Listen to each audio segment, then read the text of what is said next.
It is After the Snow. This is our 9th show. We're about to talk about episode 8 of Snowfall from last night. We all watched it. And, yes, we did. You know, season is rolling along. We're into the last, few episodes here. And, want to welcome everybody back who's been hanging with us for this journey, fellow Snowfall viewers. This is again After the Snow. I'm Dave Mays. I'm Brett Jeffries. Rick Ross. Absolutely, here on behalf of Breakbeat Media, the new hip hop podcast network. And lot to say today. What's that? I got a lot to say today. Yeah, okay. I bet you do. My research. All right. Well, let's get into it then. Well, first, I know you're in Atlanta for the day today. Got some things going on out there in the A, so you're hosting a party tonight, King of Diamond. Woo! Can't wait. Turn up Atlanta. Atlanta always come out to party. If you want to party, you come to Atlanta. They have so many clubs. I've never seen a place with so many clubs. No, it's that's like right. Every corner is a club. Mm-hmm. Yeah, it's a lot going on. They don't close. They never shut down, I feel like. They don't close at 4 o'clock in the morning. It's like seriously. And even then, I feel like you can find something else to do. I wore my 85 South sweatshirt representing Atlanta, even though I'm in Chicago. Me and Brett are here in Chicago, but since you down there in the A, I thought I'd rock the 85 South. Shout out to guys at 85 South, man. Love that podcast. Yeah, they're great. Yeah. No doubt. I think I'm supposed to be doing a podcast in a couple weeks too. I got to come back down here in like a week or so. Okay. Yeah, that'd be great. Schedule been busy, man, since we started this podcast. It's like it's been all over the place, man. Yeah. You're on the map now. Yes. Making your rounds. All over.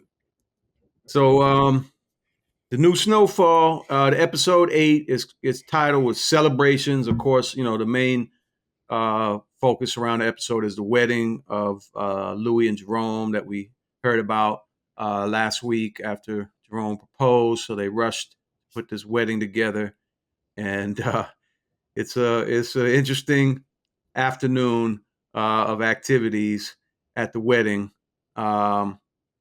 But the very first scene that opens the show is Louie meeting with Teddy and Oso in the garage. He had to reach out through Oso to get a hold of Teddy because I guess his number changed. And so she wants to do business direct with Teddy now. The big double cross. I've been saying all along, like Louie seems like she's the one. She is the head honcho as far as I'm concerned. Well, it's not Jerome. It's not even really Franklin. I feel like Louie's really the leader here. She's the HBIC. We'll see if she's ready, and what that's going to bring in these next couple episodes. We'll see.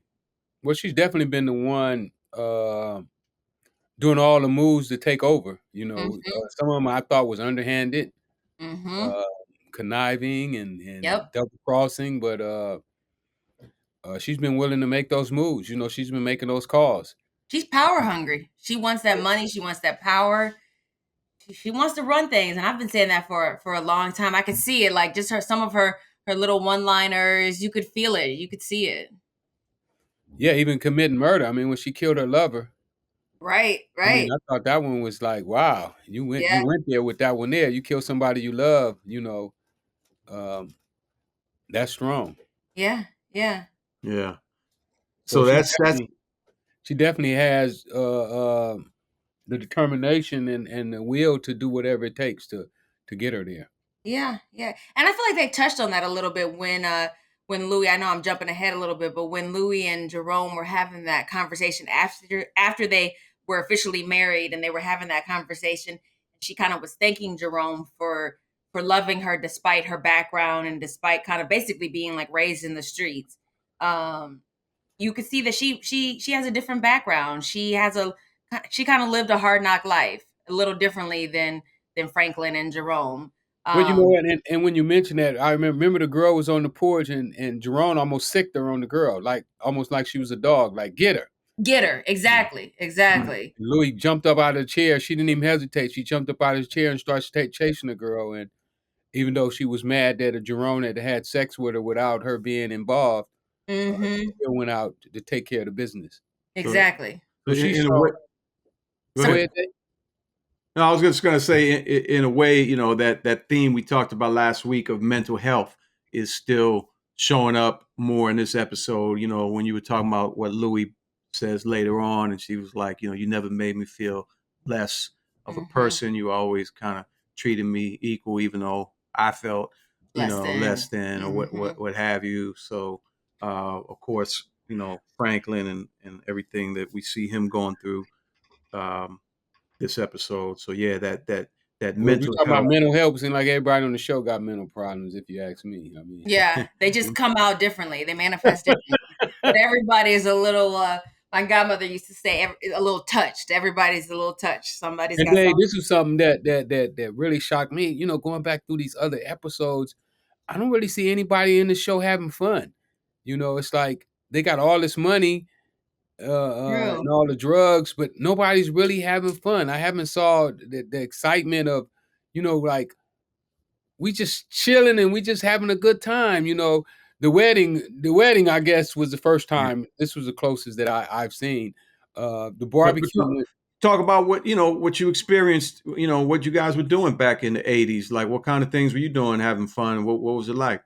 Oh man, when we start, I mean, before we even had money, you know, we had fun. You know, we had our raggedy cars. We go to the street races. And matter of fact, they was even at the skating ring that we went to. The skating ring inside the show was the skating ring we used to go to, World on Wheels. And we had a good time in World on Wheels. You know, we would go and skate and chase girls, and girls would chase the dope boys, and you know, wasn't no gang rivals. I mean, you know, sometimes there'd be different gangs there and whatnot, but that wasn't the focal point of our days. You know, it wasn't our focal point wasn't to be worrying about was we gonna kill this one or was he gonna kill us. You know, our focal point was more on how was we gonna have fun. You know, how clean was your car. You know, who your girlfriend was. You know, who can skate backwards and who can dance on the skates. And I just don't see any of this in these scenes. You know, there's no actual excitement. You know, even you know, I was looking at Franklin's demeanor. You know, and he walks around almost like he's sad. You know, his shoulders is bent down and he's kind of humped over, as if he's a defeated person instead of a person who's now you're talking about a person who's in the ghetto. And at that time, the average person in South Central probably brought home a good job, probably $200 a week. So now you're talking about Franklin, who's running around the way it looks on TV is, you know, he had $20-30 million. You know, he's banking in the Cayman Islands. You know, he's supposed to be excited. You know, you're supposed to be having fun, not you know, trying to kill gangbangers and you know, worrying about somebody beating you out of a pair of tennis shoes. You know, stole enough dope to buy him At a least pair of part of tennis your life should be partying and hanging out and kicking it with your friends, your family, whatever, right? Absolutely, especially when you having that kind of money, you know. But from what I'm seeing from, because I've been going back over the episodes, you know, I've been watching maybe 2 or 3 episodes a night, you know, and even falling asleep because I do want to become better at analyzing the show, because whatever I do, I want to do it. I want to do it well, Right. and me going back over it, I just don't see these people enjoying life at all. You know, it's like from one murder scene to another murder scene, or I'm gonna have to kill. First, I'm gonna have to kill Man Boy, and then I'm gonna have to kill uh, the guy who spiked the chocolate last night, and Scully. you know, and then the other guy who's getting out of prison. It's like, when do you guys have time to have some fun? You know, when is it going to be some fun in this show? When are you going to show, you know, at a Lakers basketball game? You know, here you are, you're in South Central, you filthy rich. You didn't go to a Lakers basketball game when they was playing the Celtics. You know, you never went to the Raiders football game. There's nothing else but gang banging, selling drugs, and That's that's it. I just. mean, the most I really see of it is like Louise seems to be enjoying it through her clothes. You definitely see her switch up her outfits, her purses. Like she seems to be enjoying like the designer outfits. That's about it though. But they're not. I feel like you should be throwing big lavish parties and hanging out. Yes. What happened to those? Right, You never see him drive a nice car. right, I didn't really own a nice car, but my friends did, and I would go get the Porsche Turbo sometimes. You know what I'm right, saying? I right. go get the convertible Benz, the Corvette. And speed around town. We just not seeing any of that in this scene. And I mean, for us, just hanging out at the car wash used to be like a scene. You pull Mm-hmm. up to the car wash, and then you got all of these cars that nobody else in the state even have. The Mm-hmm. Ferraris, the Lamborghinis. You know, these are the things and everybody was just chilling. You might break down and start a crap game right there on the ground, and women would be pulling up and they would be barbecuing, and it was just a much more cooler atmosphere than Hell, what. they couldn't even have fun at the wedding. Like, could we get like they didn't even do like a good electric slide. Like, they didn't even have that good family friend time at the wedding. Really, Yeah, it seems like that these writers are strictly focused on negativity or the bad side of everything that happens, and I think it's kind of stereotypical for the way the way that they're doing this show, because it's definitely not the life that we live in South Central LA. right? So before we get into the wedding, we see Sissy going to meet with that. I think he's a Mexican dude, the operative guy that she's been talking to, and she finally breaks down and tells him about the wedding and all the people that's going to be there. So she's finally, kind of giving in to setting everybody up, basically. Um, so that explains, of course, why that guy shows up as a waiter at the wedding reception, and you got the DEA in the truck, surveillance truck outside, listening in on everything. I don't think they was connected though. Why do you say that? Well, we know that the guy in the truck is he's basically a rogue. He's basically rogue right now, because remember that they shut down the operation, but he Right. didn't give it up because they killed his girl. He was the handler for the girl who got killed. So I think he's doing this on his own. He's roguing this. Hmm. That'd be So I don't interesting. I don't believe that the guy that Sissy is talking to and him are affiliated. I could be wrong though, but I just don't see them being affiliated. Well, a couple things. Now, Sissy, at one point, when she goes to Leon and they're all tripping, and after she confronts the guy about everything, and she's kind of freaking out, like, I made a mistake. I don't want you to mess with my family. And then she goes to Leon, and she was like, the KGB guy is gonna kill me. So she thinks it's a guy from the KGB. Um, Now, I tend to think that that they were connected. That he may not be a KGB guy. He's actually a DEA guy that she doesn't know.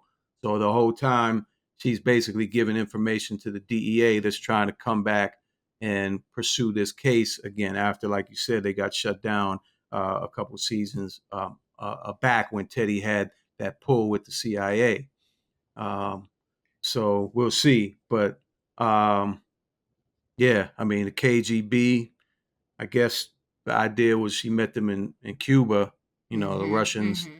in Cuba have had ties, for a long time. They did. They did. I Um, don't know. I mean, because if he's working with the DA, she's already literally conspired to do a murder. Like she offered him, to pay him to kill Teddy. So I mean, that's a well, that's a life sentence. In some places, even a death sentence. To actually hire somebody to commit murder. Right. Murder for hire. It carries. In order to get the death sentence, it has to have certain elements to the crime, and hiring somebody to kill somebody is definitely one of the elements. So she's already committed a hell of a crime already. I don't know how the DEA is allowing them to continue to run. Like, I don't know. To me, it baffles me with all the murders and what Franklin has. What, 3 murders now himself? White Rob, Kevin. I mean, granted, it was an accident, but it's Kevin. It was an accident. When he shot Kevin in the leg. He shot him in the leg trying to stop him, but it hit an artery. I can't remember. There's others. There are others, yeah. Right? I think so. Yeah, I think he has like 3 murders and nobody. Oh yeah, he killed a cop. Remember? He killed the girl's dad. Oh, of course. Yeah, how could we forget that? Yeah, he killed the girl's dad. Yeah, that's right. I totally forgot that. Right. Yeah, his next. Yeah, I knew it was 3 murders in there somewhere. I was like, where you getting 3 murders from? But he killed the girl's dad, the cop, who was investigating him. Absolutely.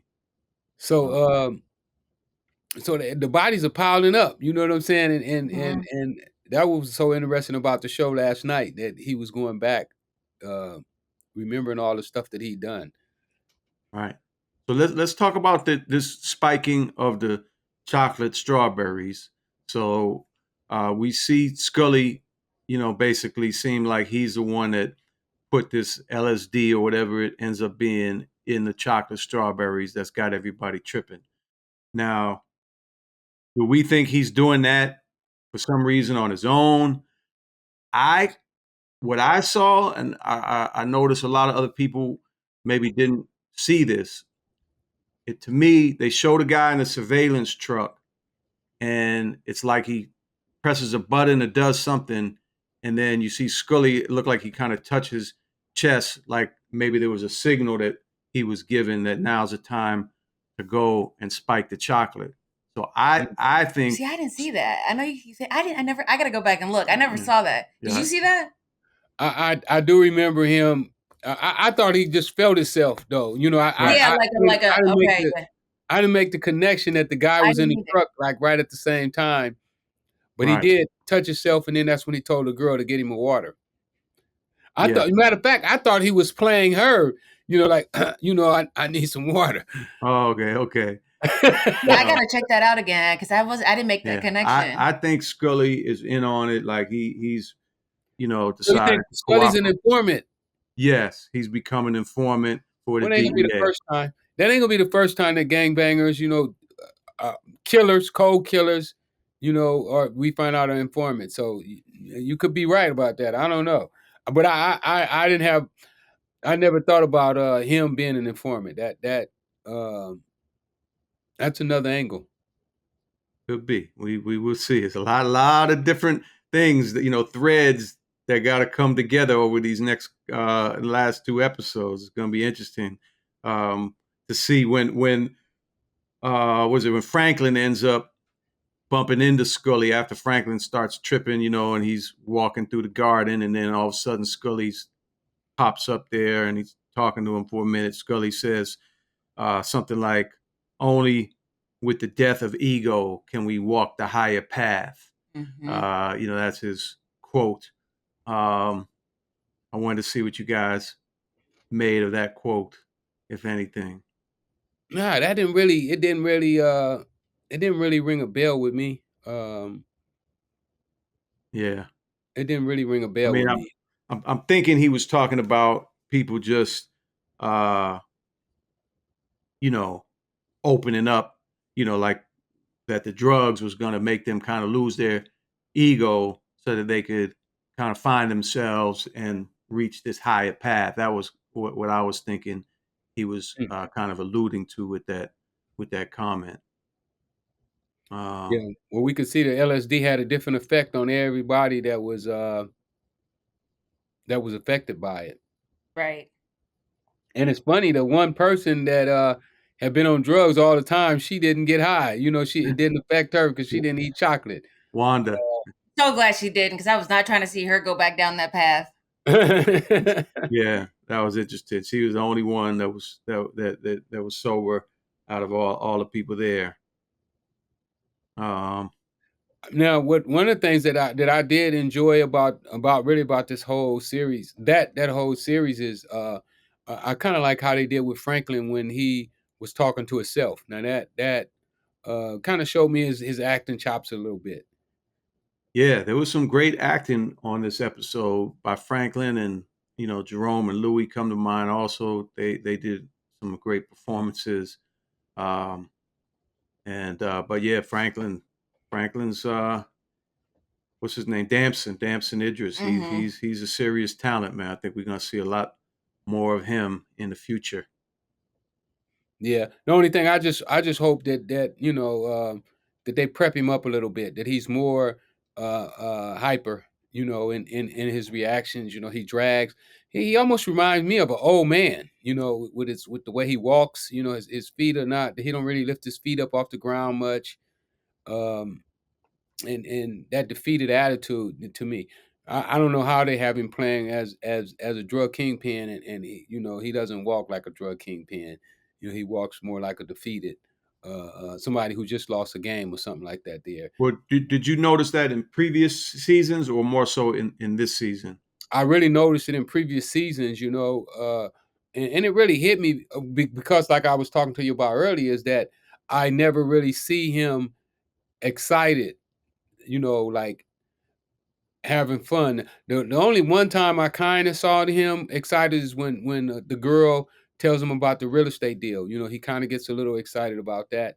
But when you're talking about somebody from South Central LA who's broke, flat broke, and now whose mother's house is in foreclosure, and then now they're having millions of dollars. You can fly private planes. You would see some excitement somewhere in their demeanor. With how they carry it, and I just don't see that. I think that the writers are making the characters too angry, too violent, um, and not enough excitement in their lives to be in the position that they're in. You're in a position to throw a wedding. That wedding looked like it probably cost $100,000 or $200,000. So um, along the way, making that kind of money, you're supposed to show some kind of excitement, some kind of victory. Where we won, and not always where we lost and we got to go kill somebody. I see that a little bit from Leon. I feel like he's a little, excited and ready to kind of go off and do his own thing a little bit and make some changes in his life. Yeah, yeah. Well, Leon is finding himself. He is Yeah. trying to find himself. But even with Leon, I don't see that Right. excitement of somebody whose career has taken off. Mhm. Who's taken themselves to another level in life, uh, who's come out of poverty. You know, he doesn't show me. I when they took the kids to the thing, um, I saw a little excitement in him then, when he was getting the kids off the bus, but not the kind of excitement that I think a person uh, should show for having the kind of accomplishments that they're having, for having the successes that they're having, because they're having some ginormous successes. You're talking about guys from South Central who mom's house was in foreclosure. Now they're investing in the Cayman Islands and in Right. Panama. You know what I'm saying? Those are like life-changing, uh, Major moves. major moves. You don't find out about those type of things. I didn't find out about Panama until I was in prison with guys that, ship drugs from across the universe, before I found out that it was a great place to invest in Panama. That Panama didn't care about laundering money. So to have somebody who's in their early 20s and living in South Central LA, whose mom's not a banker and dad's not a lawyer, to be doing these kind of moves, those are some major accomplishments for those Yeah. guys. Yeah. Another scene just before the wedding that we should talk about is Veronique decides to go meet up with Kane, to no one else's knowledge, apparently, and basically goes and tells Kane who she is. He's pretty surprised to see her, and just says, "Hey, I want to find out if me and my baby are safe, or do I need to go back east with my mom?" And he tells her, "Yeah, you got nothing to worry about. I gave my word." Boom, boom, boom.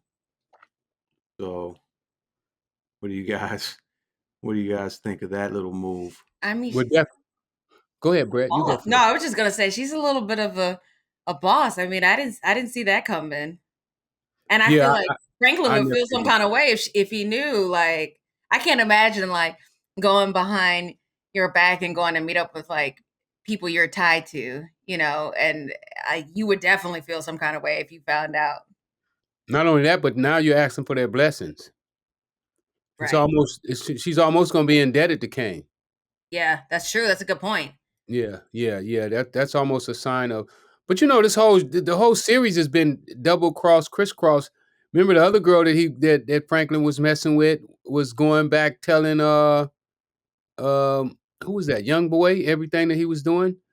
Oh yeah, boy, man, boy. Man, Man, boy, yeah, right, yeah, right, yeah. right. Exactly. I'm bad with names anyway.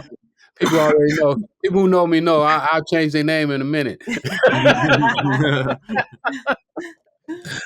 But Yeah, so throughout the whole thing, it's been like one girl after the next, or one woman after the next, crossing Franklin. He's kind of a sucker for some of these women. Like, I feel like he falls in love kind of quickly. He doesn't really see their motives or their agenda. Like, he lets them they get away with stuff and he doesn't even see it happening like right in front of him. Yeah, and yeah, you're right, because the other one was on drugs and he didn't know it. Right. Yeah, so that has been. I don't know that, and for her to make that move, that could have been dangerous for her because they could have held her. In the early '80s in LA, gang members was kidnapping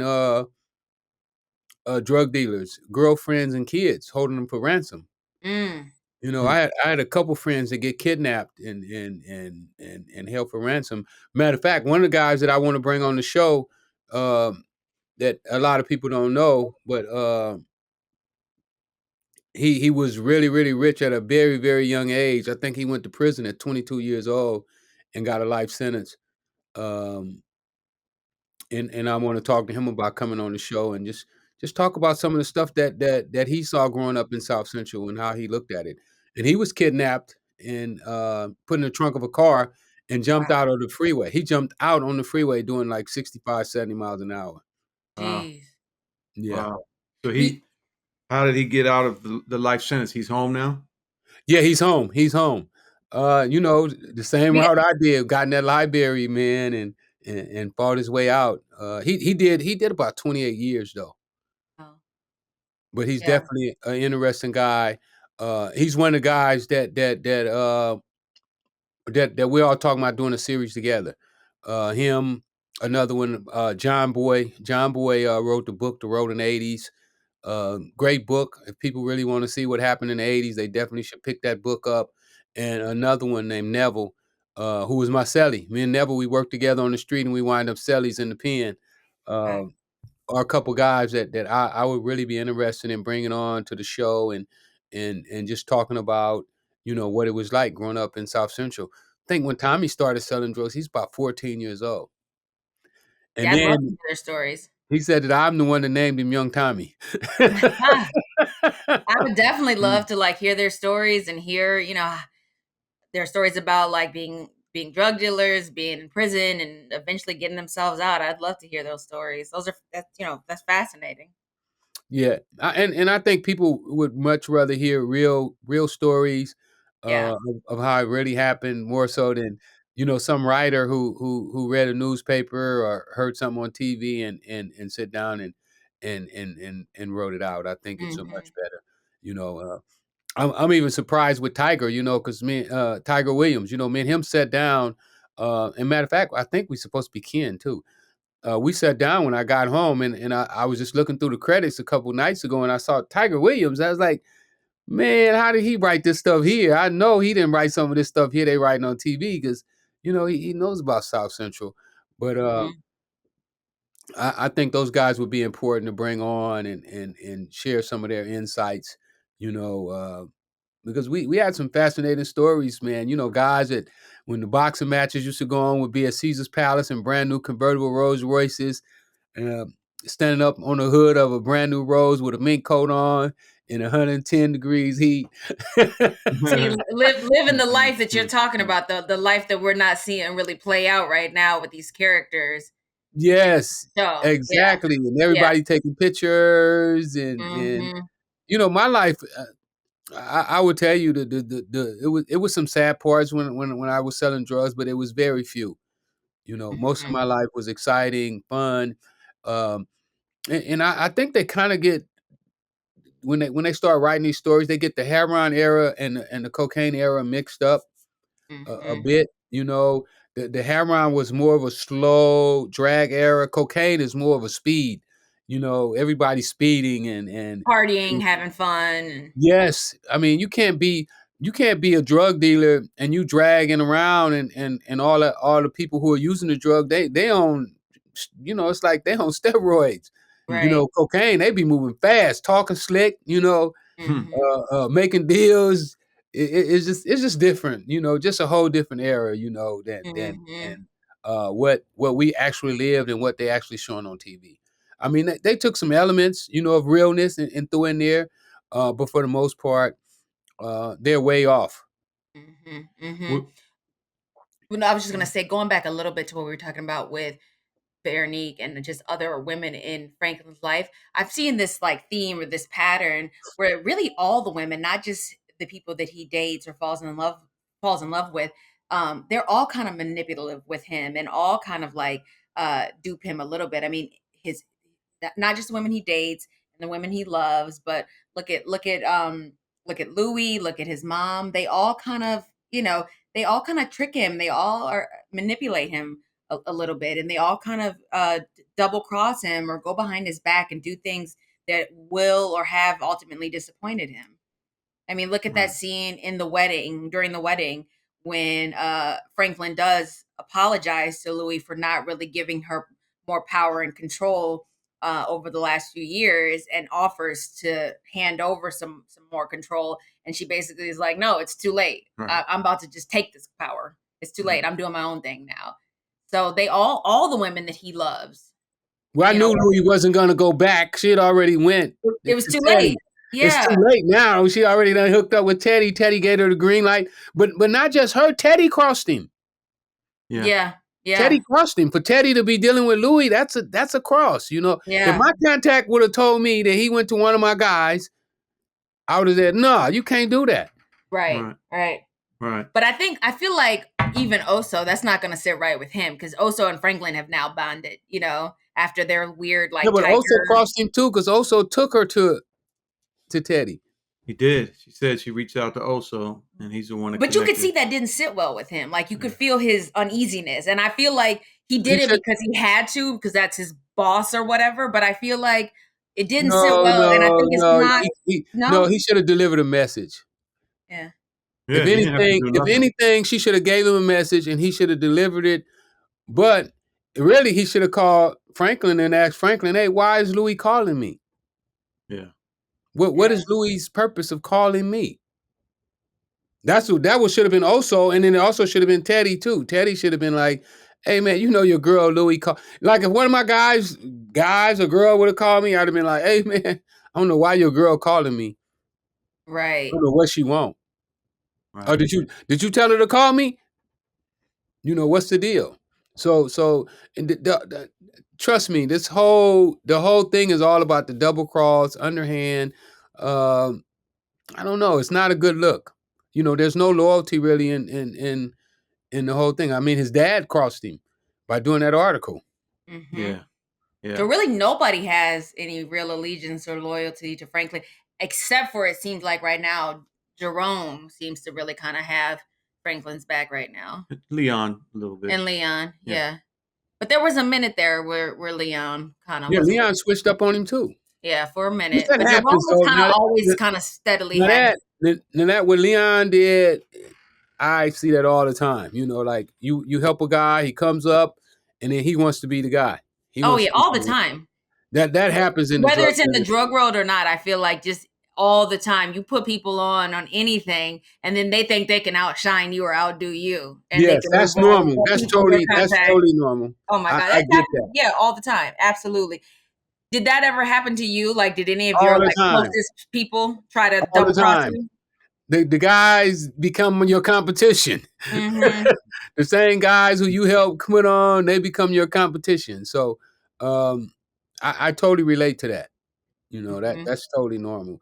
Did Just did some that of the happen like kind of like Leon ever though, where like they tried to step out and do their own thing, double cross you, and then they realized it they wasn't gonna come ever back. work, and then they Yeah, came back?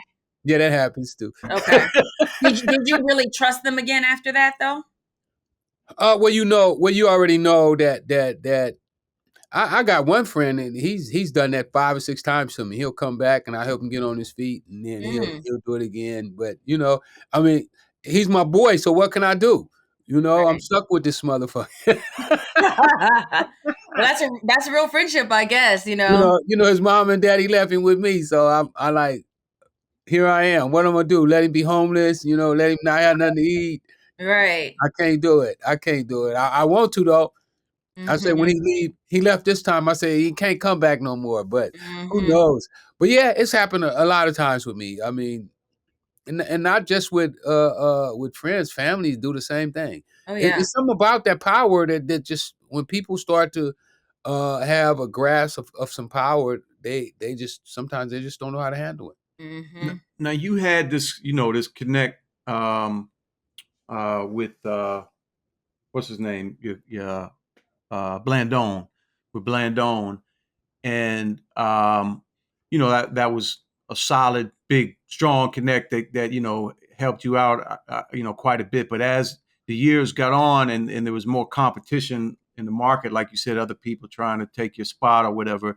How much advantage do you feel that you have in terms of that connect and the pricing? Because we see that coming up here where Louie's like, I could have gone to the Colombians. So I'm just wondering, like, how that changed during your era, like the market. Well, my market changed a whole lot. I went from um, buying kilos for the first kilo I ever bought was 45,000. And when I used to buy those for 45, I could sell them and make like 12,000 profit on each kilo. So when I quit selling cocaine, I think I was making about 2,500 a kilo. So the price margin went like it dove. And those guys that I'm telling you about, they helped it dive. Um, Blandon, he helped me keep a bit of an edge, where I was getting it, $2,000 or $3,000 cheaper than everybody else. Um, Hmm. but it eventually started to catch up, as people get money. Say, for instance, like you start a guy off and he don't have no money. You give him an ounce of cocaine at the time, say an ounce costs $2,200.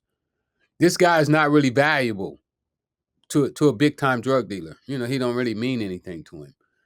But let this guy save up $1,000,000. He takes that 2,000 and he keeps grinding and grinding and stacking, and he got 100,000. He's still not that valuable to him. But now once he starts shopping around with $1,000,000, he becomes more valuable and people will give him a much better price. Did you, once you got with Blandone, did you stay with him the rest of the way, or did you ever really deal with anyone else? Pretty much, I still dealt with other people. He couldn't handle me. Why, he did what? He couldn't get enough product, or Yeah, other he stuff? couldn't get enough product. Huh. It was hard to handle me. I was hard to deal with. I had money and I threw my money around. My money was really my strong point, is that I was able to save a lot of money. And I walked around sometimes with $3 million in a duffel bag. So I waged a lot of power. One of the things I used to do is that I would take my money and I would stack it up on the floor in my living room, and then I would get on the phone and I would call all the connects and tell them to come by and look at it. And then I would tell them, I say, somebody gonna get that money today. Yeah.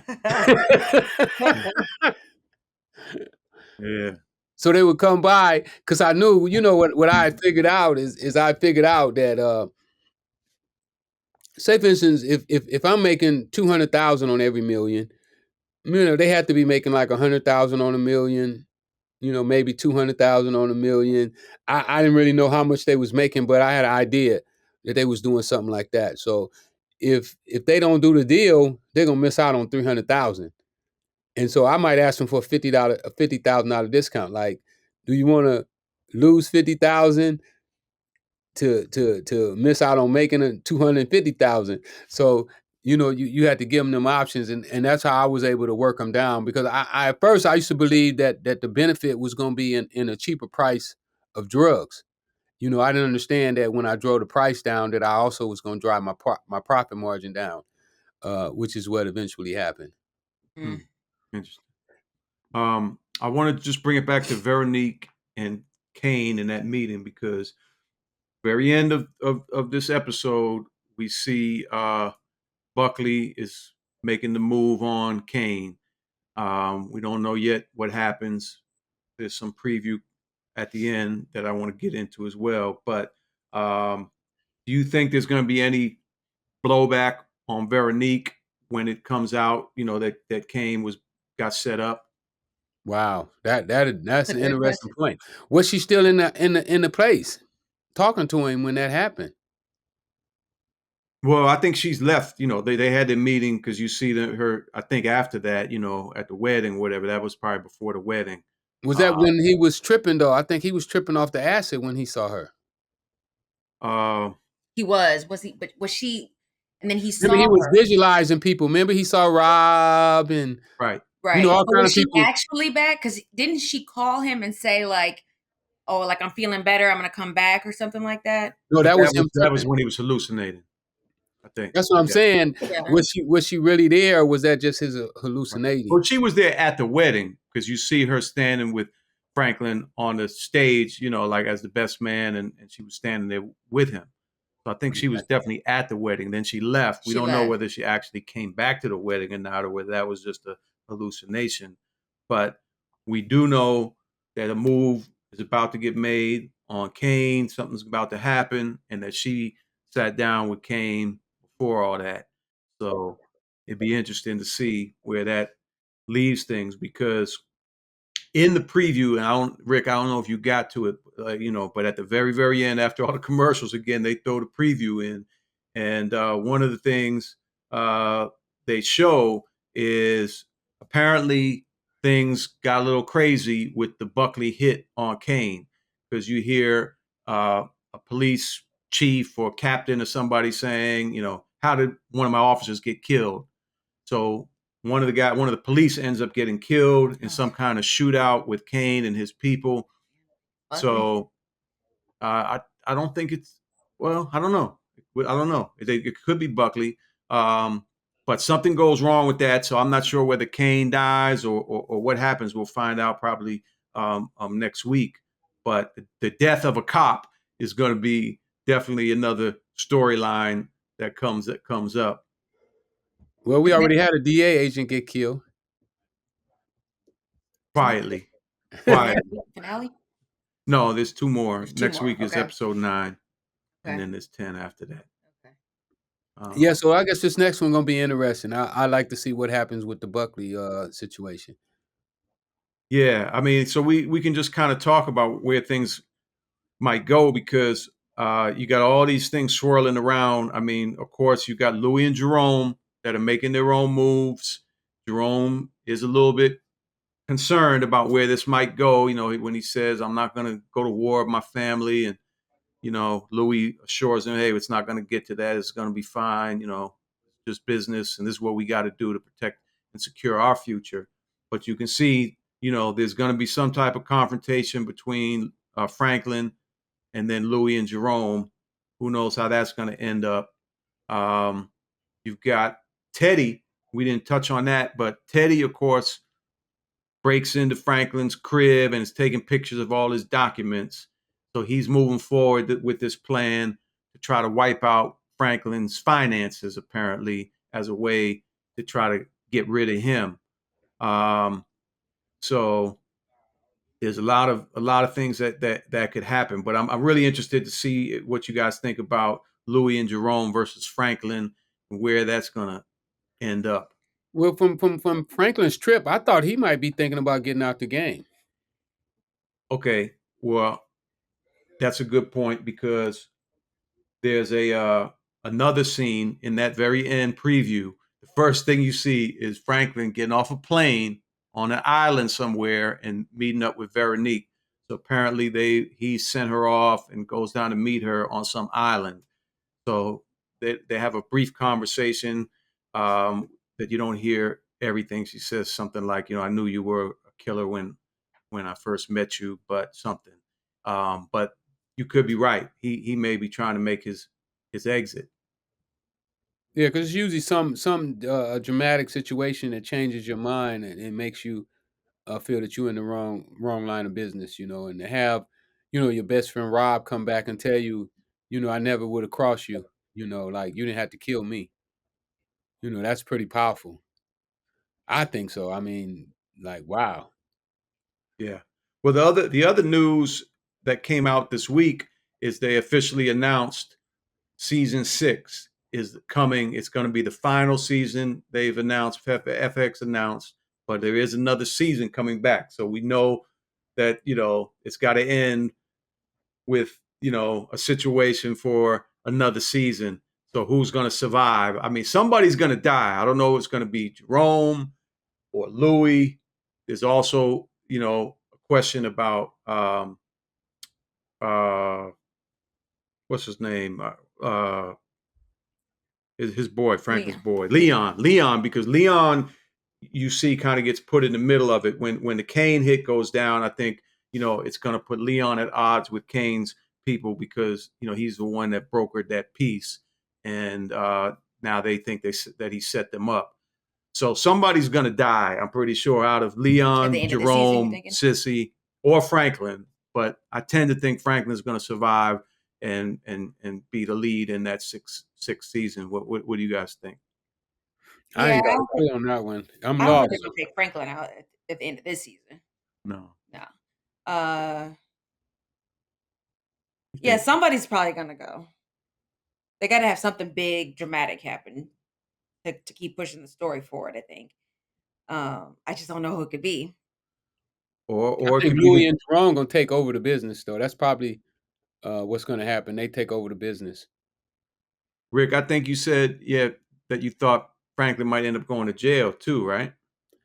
I mean, with all the investigations and stuff that Right. you see taking place, I mean that would in a righteous world, right? In a real drug situation, that would be what take place. Yeah.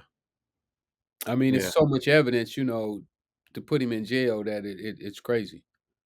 I wonder if they're gonna go back. I mean, they don't really talk about it that much anymore. The whole reason that Teddy is involved in this business, which is to finance the war in Nicaragua with the Contras, and at some point in the 80s, that ended. I think because the funding got approved again for Congress, pay for it, and that's when the CIA involvement with the drug trafficking supposedly came to an end. But I'm interested to see whether that dynamic and that storyline gets explored more in these next couple episodes with the DEA and CIA kind of at odds here again. Oh, that'll probably come out in the court hearings, once they start the trials and stuff. That's So probably what next season is going to be about, going to court. So we see trials in the future. Okay. Well, that's what I was thinking. Maybe why Jerome and Louie rushed this wedding. I mean, they got married. Usually, you don't get engaged and have a wedding within a month. Like that was so quick. Like I didn't know if they were rushing it so that they can't, so you don't have to testify against one another for anything. When you're married, I thought maybe that's why they rushed the wedding, just to protect each other as husband and wife. It could be. Good point. Yeah. That could be. I don't think the writers thought that far down the line, though. Wow. Well, it was a pretty interesting episode. It was interesting. I'm hoping they go back to a little bit more, a little normal. Last week they had me. I was feeling last week's episode. This week was, a little interesting. We didn't talk about the Avi and Leon conversation about Malcolm X. I thought that was kind of That was interesting. Yeah. That they threw that in there. Avi's really grown on me. What do you think? Yeah, he's kind of gotten deeper. I don't know. I loved that conversation. I don't think it was. I can't remember if it was last week or week before about when he was talking to Franklin about the war. The real war is the war within himself. Yeah. So I'm loving these little tidbits of advice and whatever. Yeah, I've been switched up, huh? From the cocaine snorter and drinker. Yeah. Now he's the philosopher. Yeah, right. He's grown. He's one of those characters that's really grown. I guess that jail time shook him a little bit. Right. He getting ready. That'll be his new life when he go to jail. He'll be the philosopher. Mm-hmm. All right, so I think we should wrap up and regroup with you guys and all of our viewers and listeners out here next week. This has been another episode of After the Snow from Breakbeat, Snowfall after show with the man whose life story is the story that Snowfall was built around himself, Freeway Rick. And I'm Dave Mays. I'm Brett Jeffries. Appreciate y'all. Peace. Peace. Peace.